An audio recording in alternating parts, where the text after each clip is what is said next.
Thank you for checking out this episode of Wiregrass Daily News Sports. You can find the podcast over at wiregrassdailynews.com or wherever you get your podcasts. If you're on Apple Podcasts, please follow, rate, and review. Leave a review, and I will read it on a future edition of the show. And if you just leave 4 stars, you are just a straight up hater. You can follow me on social media over at pjordansec. You can email me at sportstalkfieldjordan@gmail.com. What's up, everybody? Welcome into today's edition of Wiregrass Daily News Sports. I am your host, Phillip Jordan, the in-studio host and producer for Dutton Wolves Football and Auburn writer for Last Word on College Football. And joining me, as he does every week, to preview the football weekend, that is Matt Lowe from Field Level Media. He has an article up right now on the Auburn-Mississippi State barn burner matchup we should get this Saturday at 2:30. But anyways, Matt, it's always good to talk to you. I hope you have had a good week so far. Yeah, man, I've had a good week and looking forward to that Georgia-Florida game this weekend. It's going to be a big one. Both teams have had 2 weeks off. Little thoughts from last week. I think Alabama, they started slow, but they kind of dominated that game in the second half. And, a lot of people were riding Tommy Rees early in the season, and he's got to give him credit where credit's due. I mean, they're moving the ball a little bit better on offense and playing really good defense. Defense seems like it's getting better each week. So, but yeah, man, it's just looking forward to another big weekend. Yeah, unfortunately, we'll get to it when we get to the games. But Georgia and Florida been on the same time. Mississippi State and Auburn knowing I have to be there locked into Auburn while that is going on. Now that'll be two TVs. Will be rocking and rolling on Saturday with that one. Yeah, Alabama. I tell you one thing though, they can't start out like that against LSU because LSU will not kick field goals inside the 5 because we know one, Brian Kelly will go for it. He's shown that riverboat gambler mentality. So Alabama does not need a slow start when LSU comes to Tuscaloosa. Yeah, I mean, and LSU though, I mean, they're going against that Alabama defense. It's going to be. I don't think it's going to be easy sledding, going against them. And I'll tell you another game that I'm a fan of this Duke Blue Devils team and the way they play. And they had a 20-17 lead in the third quarter, and they're on the goal line, and they go for it on, I think, it was from the 4-yard line, and don't get it, instead of kicking a field goal, and that seemed like it flipped the game around right there, so. And the Caleb Williams, this talk about Caleb Williams sitting out the rest of the season, I don't know. I don't think that's him per se, but like USC, man, they just don't have a defense. And, you can't win big games without a defense. And his body language after that game was pretty bad. But, it goes back to the day and age of football we're in now where these guys, I guess, kind of give up on their team if it's not going their way. And I know he's going to be a number 1 pick and all that, but I mean, I'm not a believer in bailing on your team. Yeah, I'm not either. It's one thing to do it in a bowl game, but during the season, that's a whole another thing. Because technically, I mean, yes, the playoff is out of the question now, but I mean, you still have a team that you could compete for the Pac-12 championship game. I mean, it's going to be tough for that defense isn't good, but still, you've got a squad offensively that at least can be there. Yeah. You mentioned Duke and Florida State. That's where we're going to lead off is Florida State and Wake Forest. Look, I'll go and say it. I feel like we're both going to pick FSU here. I think too. Riley Leonard getting hurt last week in that game turned it too. They just were not the same. It almost felt like Duke was deflated offensively when Riley Leonard got hurt, and obviously wanted to get back in the game. Mike Elko wouldn't let him back in. I tell you what I liked, Matt, out of Florida State. I liked in the second half they got Jordan Travis going in the run game. I really think that opened up their offense. Cause I feel like they have not been doing that as much, let him try to show that he can be more of a pure passer. I think if they unleash that part of their game, they got all the way to go is up in the ACC, especially North Carolina loss, and Clemson just got their 3rd loss. It seems like it's Florida State's conference to lose now, but I think Florida State's going to win by the 20.5. Wake Forest is down this year, but yeah, I'm going to take Florida State in this first one we're going to do. Yeah, me too. And Travis is a big kid. I mean, so I think he led the team in rushing. So that's that makes you a lot more difficult to prepare for too down the road when your quarterback can really run like that, because when plays break down, he can burn you on third downs, or second longs, third and longs, and get the first down. Yeah, and and then he can always like pull it back in some RPOs and play action off of it when you've got Johnny Wilson and you've got Keon Coleman there on the outside. I mean, they've got weapons all over the place. So it's amazing how how much their offense can go. I don't think they'll have to use him in the run game this week, but down the road, look, who knows? Down the road, Florida might be a tough one, and then whoever they play in the ACC title game. I mean, that could be something Sure. they're going to bring back out in the big games, like a game that's Wake Forest. I don't think you need to use Jordan Travis in a run game, but at least they now know, okay, in the future, this is something we can use, and it really helped them in the second half Yeah, against Duke. yeah, and he's not out of the Heisman race yet Mm-mm. either. So he's posted some pretty big numbers, and there's still a lot of football left to be played. Yes. Next we'll jump into the SEC. South Carolina is playing at Texas A&M. Another rough game for South Carolina last week against Missouri. They fell down big early. Just they were never in it. Look, South Carolina really can't run the ball, and their defense is not good. It's a Spencer Rattler show, and I just don't think he has enough around him. He's playing solid, and going against this A&M defense, we know what they're about, getting after the quarterback. They don't really turn the ball over too much on offense. I'm leaning A&M here. Is that where you're going to go here? Yeah, I think A&M's had 2 weeks to prepare too, so Yeah, they're going to have fresh legs. South Carolina, I just don't know where their morale is right now. And it's like you said, Spencer Rattler didn't have a touchdown pass last week. If he doesn't throw a couple of touchdown passes, they really don't have chances against good teams. So, but yeah, man, I like A&M. I like A&M pretty big here. A&M's a couple of plays away from, maybe beating the Tennessee, maybe beating the Alabama. So they're not a bad team. No, they're not, and they lead the SEC. Even being off last week, they lead the SEC with 29 sacks. And so I feel like just Spencer Rattler is going to he's going to be trying to throw from his backside a lot. And hey, they're going to College Station too. Did you know? I think it's shaping up. There will not be a single night game at College Station this year. That's a shame. I think every SEC team should have a night game. Even That's a Vanderbilt, distinct advantage. even Yeah, Vandy. but you also have to win during the season to get them. Yeah, So that a lot of that determines if you play at night or not. yeah, except Vanderbilt. Yeah, You can't have them playing at night. But anyways, we don't have Vandy on the list today. Yeah, and in this game, 11 a.m. ESPN. A&M is a 14-point favorite. The over/under is 54. Yeah, I got A&M big. I think they win by multiple touchdowns in this one too. Next, let's go into Georgia and Florida. That's the next up here on the list. I know they don't want you calling it this anymore, Matt, but I'm going to call it. It is what it is. It is the world's largest outdoor cocktail party. We know this. And I'm kind of intrigued by this one because this is our first time seeing Georgia without Brock Bowers. How does the offense look without him?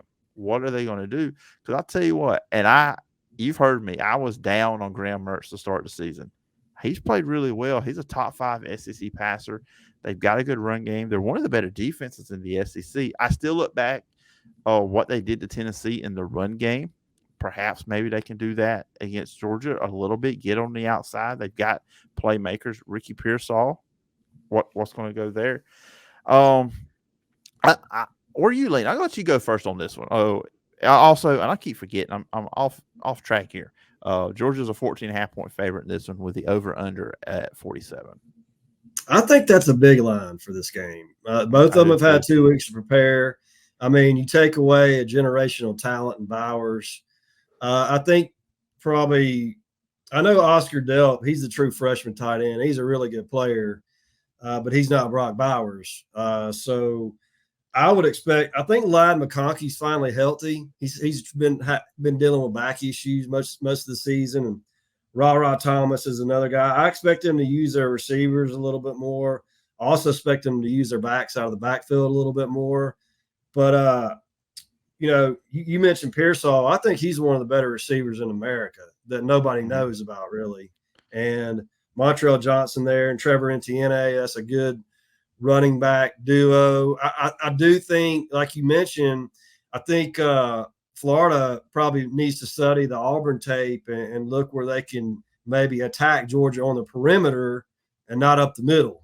I mean, it's just hard to run on Georgia up the middle, and and nobody's giving Florida a chance in this game really. So usually when that happens, teams come out and play pretty well. I mean, I do think the Gators have a chance, but I lean on Georgia winning the game because I like Kirby in a 2-week time frame to get ready for opponents. But I think this is going to be a good ball game. I really do. Yeah, I'm going with Georgia, but I think it's close. I really do, and I think honestly, you could look at it probably defensive oriented game because, like I said, Florida. I think it just comes down to Graham Mertz. Do we see the Graham Mertz we sometimes saw at Wisconsin in bigger games? Fourth quarter, he starts throwing interceptions. If he doesn't do that, manages the game well, they should have a shot. And you talking about Kirby Smart? I know you've probably seen all this stuff this week with the Michigan stuff with the did you see what Kirby Smart said about that? They asked him about that because there was speculation that Michigan sent somebody to the last 2 SEC championship games, and Kirby just said, "Well, it didn't look like it really helped them much if they were stealing our signals when they played in the playoff 2 years ago." So. Yeah, and look, man, stealing signals has been a part of sports for a long time, but I think it's a little bit different when you go buy a seat in the stadium and have somebody. It's basically an operation. I mean, because baseball, you still sign like what the Astros were doing a couple of years ago. That's blatantly cheating. I mean, it's when you know a curveball is coming as a major league hitter or a fastball. I mean, those guys can tee off on it, but it's like Deion Sanders said earlier. I mean, you still got to stop them, And I just heard an interview with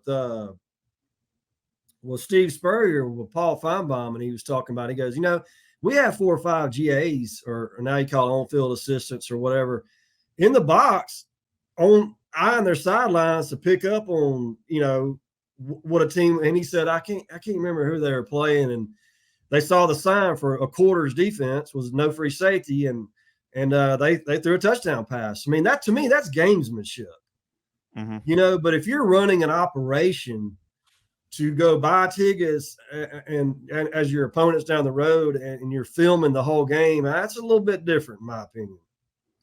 Yeah, it is. I feel like you would think, and I think I've seen some stuff on this where about college may go to having, like NFL does, the micro, in the speakers in the headsets, in the helmets. Oh, you talking about so they can call plays? Yeah. Yeah, I mean, aren't there some out there like that already? I know. I don't think they do it in college yet, where they have them speaking into their helmets. But I think that's been kind of a conversation. And really, look, all the money college football makes, they should have already been doing that. Yeah, well, I'm sure that'll be around the corner, but I mean, as many guys stand over there and have signs and are doing this and doing that. I mean, you should be able to hide your play calls somewhat. Yeah, and then all the odd stuff they'll have on the poster boards and stuff over there. It's just it is a wild, and that's an operation in itself. How teams do signal in stuff and everything. But anyways, also at 2:30 on Saturday, like I mentioned, your article up at Phil Level Media, Mississippi State 4-3 at Auburn is 3-4, 4 straight losses for the Tigers. 2:30 SEC Network. Auburn's a 6.5-point favorite here. The over-under is 43.5 points. That is very generous, in my opinion, with these two offenses, the way they've looked this year. I'm going to say this. This is the most important football game of the Auburn season. And I say that for this reason. You win this Saturday, you're 4-4. You play Vanderbilt the next week at Vanderbilt. Let's just say that they should win that one. That's your 5th win. You should beat New Mexico State. You go to a bowl game. And who knows what the mindset of Arkansas is going to be in a few weeks when you play them. Auburn can still get to 6 or 7 wins this year, but I think it all starts with this Saturday against Mississippi State. Yeah, and Phillip, I mean, to me, watching that game last week, I mean, the defense played tremendous. And Ron Roberts I've really been impressed with his play calling as a defensive coordinator. They had a bunch of tackles for loss last week, and the guys played hard.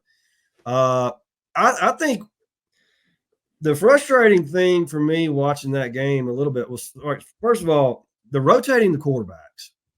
I mean, Yes. you got to pick one, man. You got to pick one. I mean, and if those two, if you're not confident in those two, try somebody else. I mean, I just, but it's like Peyton Thorne said in the interview, he's like, man, I've never done this before. I've never been rotated in and out for the quarterback spot. And in fairness to him, that's tough on a quarterback, you know, and so I think a decision has to be made there.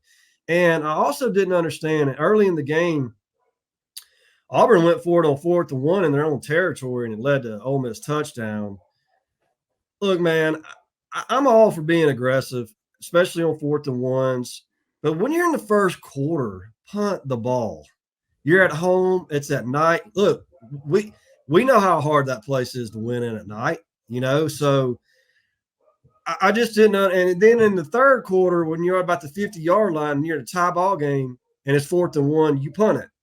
Like, it's like you're playing a top 25 team. Are you not trying to play to win? I just thought that Freeze was a little nonchalant with trying to beat a good team. That's just my opinion on it. Yeah, and going and looking at this, I think Will Rogers still could be out. You know, so Mike Wright would still be, and he's only started one game in his career. Mississippi State doesn't really have a running game. So I think a low scoring game, watch him score like 50-something points in this game. That'd probably be, you know, the way it rolls out. But, yeah, I mean, Auburn has got to figure out the quarterback spot. And another thing, you got to throw the ball a little bit more. Because all these 5 and 7 to 10-yard routes that they're running, these defensive coordinators who get paid well to stop people, they're having their guys sit on those routes. You know, and it's just they're not going. I mean, you gotta try to throw the ball down the field a little bit, because even if it's intercepted, it's like a punt. So I just, the offense needs some shaking up, in my opinion. Yeah, it got to make it. I think Hugh Freeze may alluded to maybe going with Robbie Ashford whole game. I don't know. Just pick one. That's my whole thing. I mean, just go with one or the other. And then what bothered me against Ole Miss was the double pass attempt when they put Holden Garner out there. I mean, Matt, they tried to. I think they even had the sleeves on to make him look like a receiver. These guys at Ole Miss knew that was Holden Garner coming out. They knew what was going on. And here's my thing: if he's good enough to throw a pass off a double pass, I think, wasn't he be good enough just to line up at quarterback and let him play? And then you mentioned that there was one time they had a 4th and 1, but then they had illegal substitution. Pushed them back 5 yards. They still go for it, and they run the ball 3 yards, and then they have to give the ball back. I mean, that showed me there's absolutely no confidence in whoever's at quarterback with the passing game. And I know it was at the end of the game, but Ole Miss was still trying to stop Auburn because they knew Auburn scores, they could kick an onside kick and get the ball back. Auburn went no huddle. They went tempo. Peyton Thorne, they moved the ball right down the field, and they scored a touchdown. I'm like, where was that the whole game? I think Auburn needs to go into that a little bit more up tempo, and just kind of go in that route.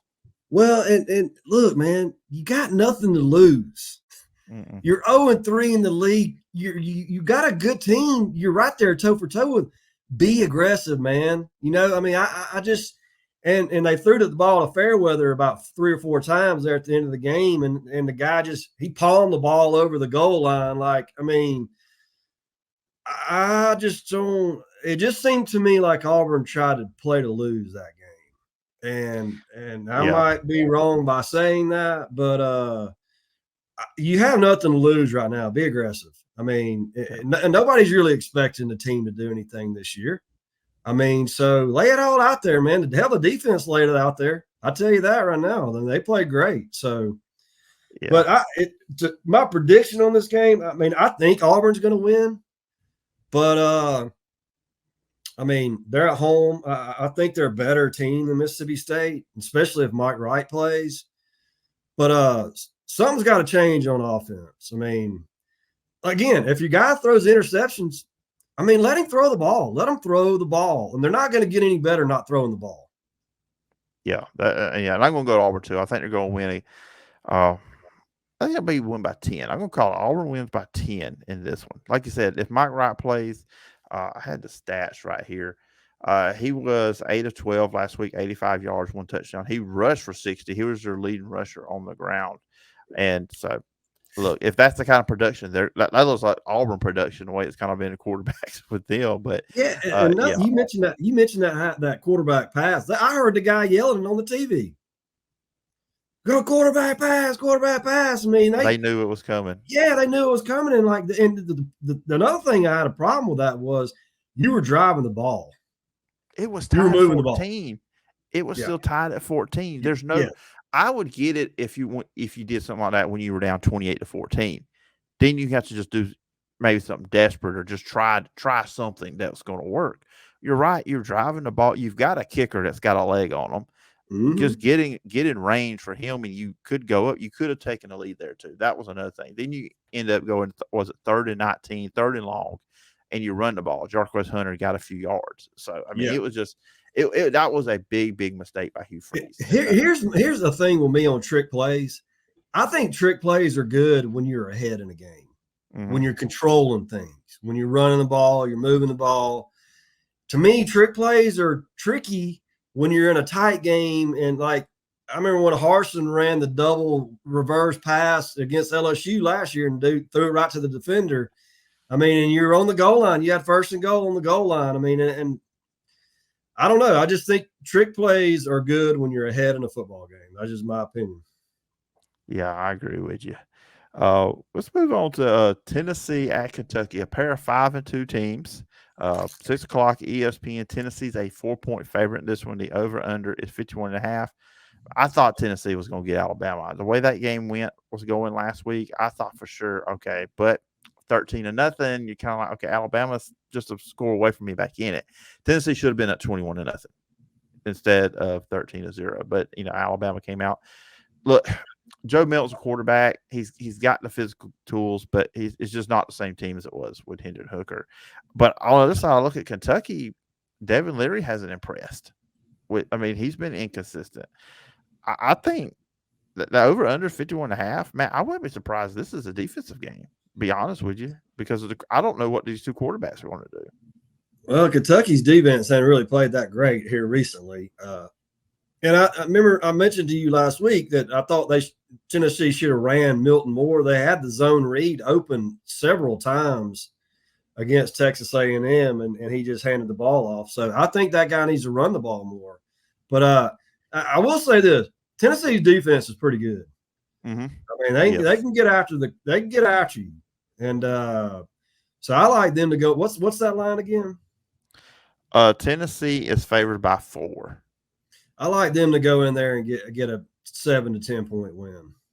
I just think Tennessee's a better team than Kentucky. Yeah, I do too. I think they're going to go in there and they're going to win. I think Kentucky's probably an 8-4 team this year. Which they got Alabama coming up too, so we're maybe looking at 8-4, 7-5. And then look, Louisville's playing really well. They play them at the end of the season. So I mean, Kentucky. I was really thinking this year with Liam Cohen coming back as offensive coordinator, we knew what they usually are defensively. I like Ray Davis, the running back from Vanderbilt. And like I said, Devin Leary, I thought, okay, this was a guy that was preseason a year ago, ACC Player of the Year. But it just hasn't worked out for him. With a lot of experience. Yeah, I mean, this is a guy with a lot of snaps. He's played in some big games. I believe he broke I think it was the touchdown passes record in a season for North Carolina State. It was one of Phillip Rivers' records. I mean, that's no slouch when you break one of Phillip Rivers' records because, a lot of people don't remember because it was so long ago. But when Phillip Rivers left college, he owned about every record there was in college football as a passer. I mean, Colt Brennan eventually broke them, and some other people have as well. But, yeah, so I've been very disappointed in Kentucky this year. And I'm with you. I'm going to go Tennessee on this one. I don't think we have picked opposites on a single one of these games yet. The last kind of a week. It's kind of a yeah. It is. It is. it's interesting games, but not like real big games like we kind of got last week. It's But not the but then same. again, that's when the upsets happen. That's why if you got 2 losses, the season's not over yet. I mean, there's still a lot of football left to be played. I just think this time next year, talking about these teams with 2 losses, they're still in the playoff hunt when we get to the 12-team playoff. Yep. That's going to make Yep. it even more wild and bigger as the season goes on. Mm-hmm. Next one, we're going to close up with the college games. 5-2 Troy at 5-2 Texas State. Texas State, TJ Finley is their starting quarterback, playing really well over there. This will be 6 o'clock on ESPN Plus. Troy is a 5.5-point favorite. The over/under is 53 points. Now, Troy was off last week. They're coming in after an off week. Troy's defense has been great lately. I mean, they have shut down everybody. And then Kamani Vidal, one of the top running backs in the country. When he runs well, Troy plays well. But, man, I'm interested. They're going to Texas, though. They're going on the road. And then South Alabama's next Thursday. So that's a big rivalry game coming up. Hoping maybe Troy's not looking ahead. I'm going to pick Troy to win this one because I like the defense. But this is not going to be an easy game for the Trojans.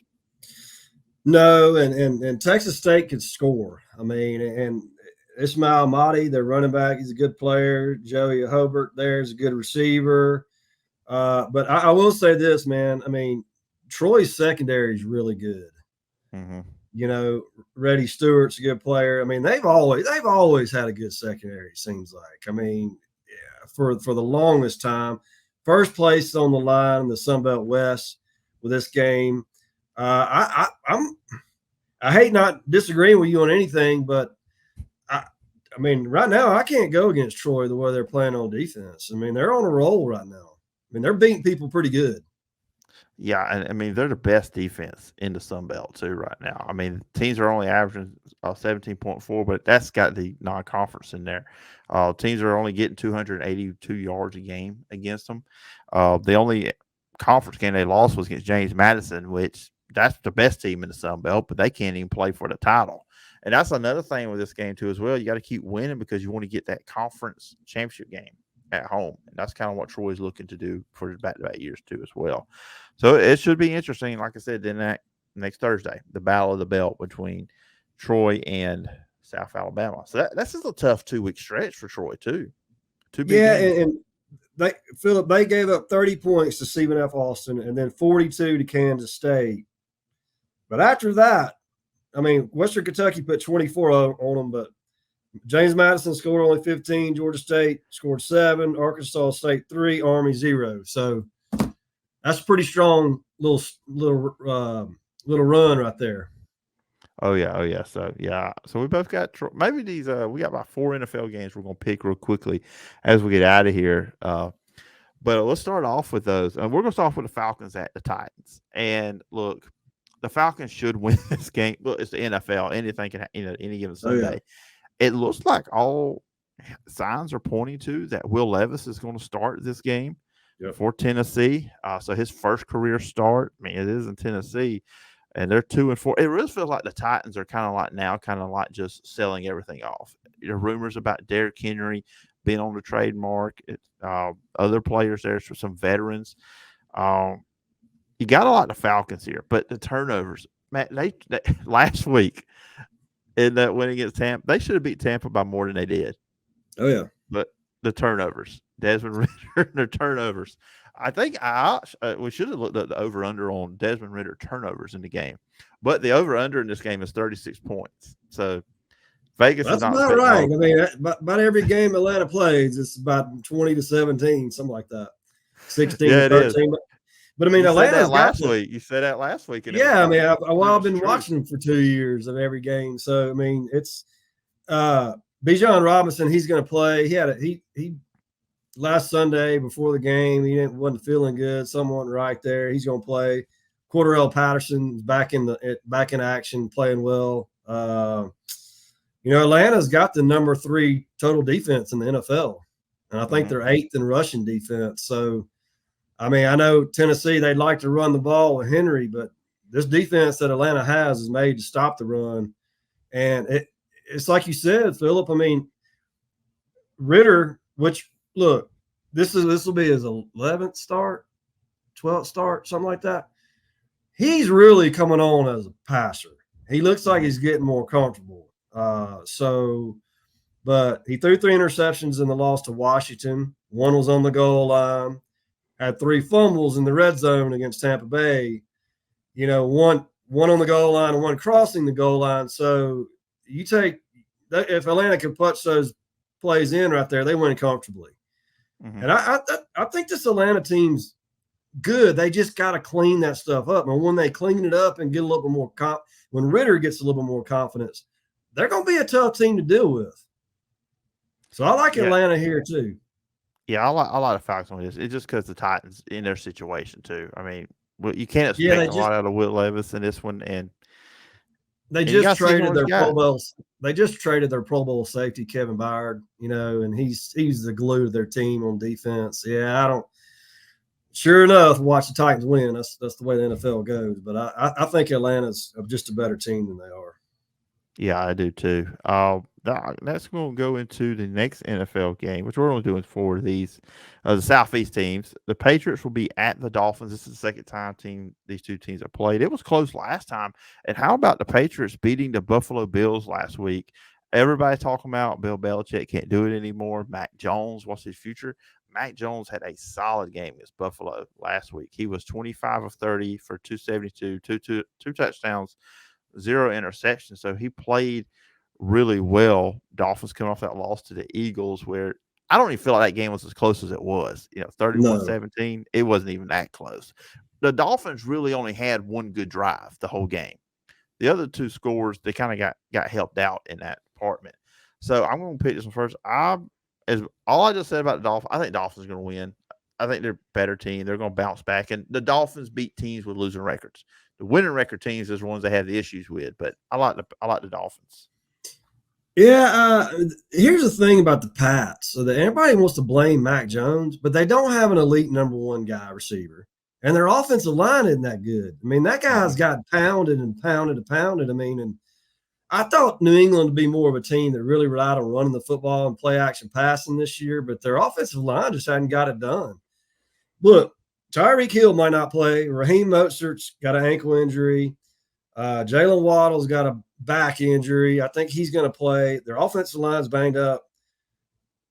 I think the Dolphins are going to win, but I think this is going to be a pretty close game just because they're division rivals. I mean, these divisional games in the NFL, they're also familiar with each other, Mm-hmm. and so they're usually a lot tighter than people think just because they play each other 2 times a year and they know each other's tendencies and what they're going to do. So, and I mean, Bill Belichick, man, that guy, you take Tyreek Hill and Mostert and maybe Waddle out off the Dolphins offense. That's a lot of firepower. So I think the Patriots make this a good game.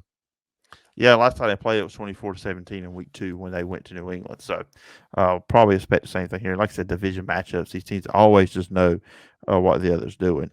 Battle of rookie quarterbacks. Texans at the Panthers. The Texans are 3-3. CJ Stroud has played really well this year. Bryce Young and Panthers, they are 0-6. 12 o'clock Fox. Houston's a 3-point favorite. Over under 43. They just don't protect Bryce Young at Carolina. I mean, it's just he has no time to throw. And I'm not trying to pick or anything, Matt, but I swear when I watch him play, he looks like a kid out there playing is small. He always was smaller at Alabama, but you see him in the Yeah. pros is different.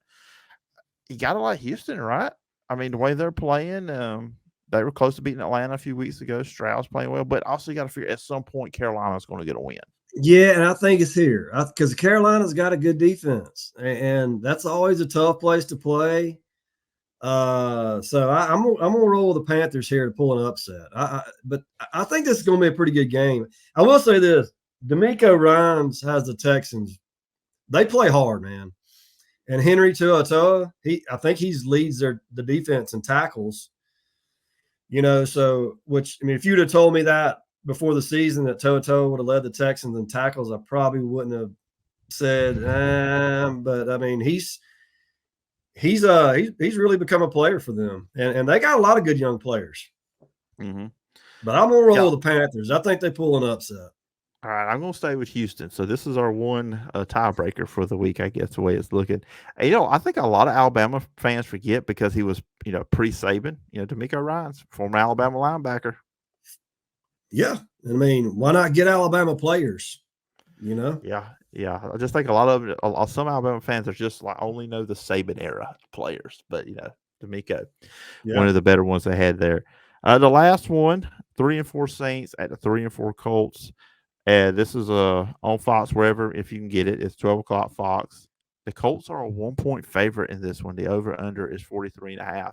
I watched the Jaguars and the Saints last week, Matt. And the Saints, if you're a fan, they've got to be frustrating. You've got Derek Carr, who's a solid quarterback. You got Alvin Kamara running back. You got Chris Olave. You've got Michael Thomas, who scored a touchdown. It's like, okay, where's this guy been? They've got guys on defense. They were 2 of 5 in the red zone, and they didn't even capitalize on 2 of the turnovers that the Jaguars gave them. I mean, the Saints had these opportunities in this game. And in the Colts, Gardner Minshew, the quarterback, Anthony Richardson's out for the year. I'm picking the Saints in this one, but I'm not confident in it because I feel like they could find a way to lose it, kind of like they did last week against Jacksonville. Yeah, and Gardner Minshew is a pretty good quarterback. And he is the one Colts, of the best backups in the league, without a doubt.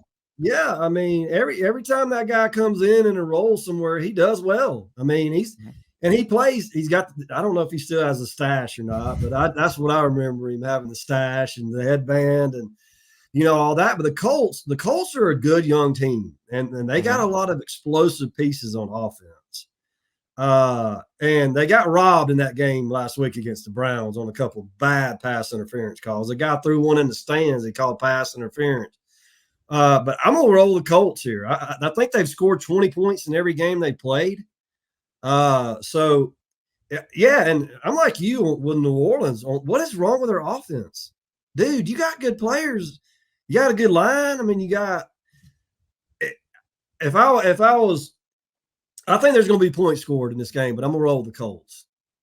Yeah, I'm gonna go Saints. I don't like I said, I don't feel 100% confident in it, but I'm gonna roll with New Orleans in this one. So it should be a fun weekend of college football on Saturday. Some good NFL games on Sunday. And Matt, before we get out of here, tell everybody about the website fieldlevelmedia.com where you do some. Yeah, we got injury reports galore up there. College football previews, NFL. We'll have the Major League Baseball playoffs. Betting information if you want that.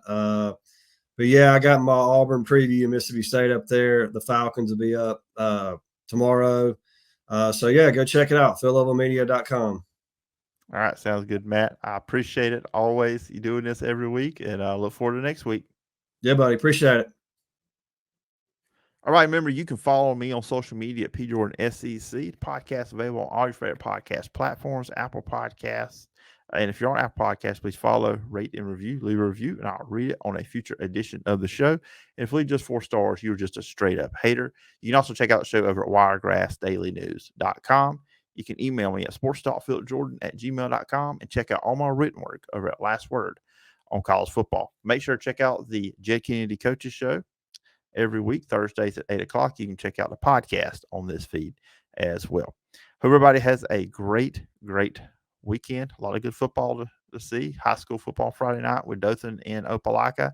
And then we just heard us break down the college and the pro games. Anyways, guys, hope you have a great rest of your day. Talk to you next time. Bye-bye.